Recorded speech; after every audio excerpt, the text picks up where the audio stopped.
Welcome to day 4 of my 30-day to medical interview success with me, Dr. Ahmed. I've been a GP and educator for over 25 years, and I've been an ex-medical school interviewer. So, role play. Now, who is better to teach role play than doctors? We do this day in, day out. This is what we do for a living, consultations with patients. So, to understand what role play is about, I want you to understand what you're being tested on.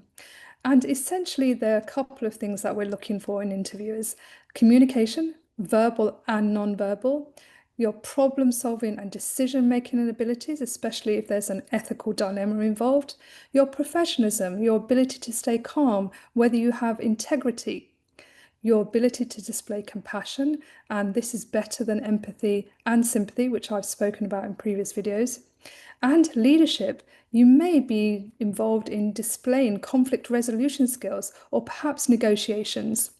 Now, depending on the scenario, some of these may be more important than others. For example, in a breaking bad news situation, compassion will be the most important one, as well as communication. However, if the consultation goes awry and it's rapidly spiraling and out of control, then you might need to show some leadership and guide the conversation back. Now, let's talk about when you're reading the blurb before you go into the station, and this is where I want you to breathe. I've spoken about this before. If you're overly stressed, you're not going to be taking in all of that information. So to burn off that adrenaline, take some deep breaths. That's going to activate your parasympathetic nervous system. Be calm, read the blurb and reread the blurb until you're specifically clear about your role, who you are. Now, the first thing to do when you get in the station is also to identify the theme. That's what you're going to focus on. Once you've identified the theme of that station, then decide what framework you are going to use. And most likely it'll be something like the Breaking Bad News framework. Many of you I know are familiar with Spikes. Now, role plays can be clinical or non-clinical, so it may be a clinical setting or it might be just something where you're talking to a friend. Now, when you're in the station, don't forget you have to introduce yourself and your role, and this is where you're going to get your non-verbal groove on.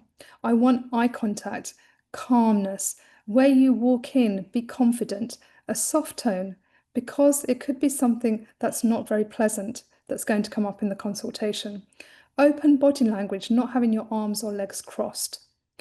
You are in the driving seat, but you need to have a compassionate hand in all of these communication stations. This non-verbal communication is your gateway to establishing rapport. Remember, you are leading, so you should always start. Don't wait for the patient to start. And initially, there should be some small talk, offering them a seat or a glass of water, asking if anyone has come with them, and be interested in their responses. This isn't just a checklist that you're going to go through. Nod, smile, check the environment is appropriate. And want you to also, once you've introduced yourself, is to confirm who they are. You want to be exploring if they know already or what they expect from the consultation.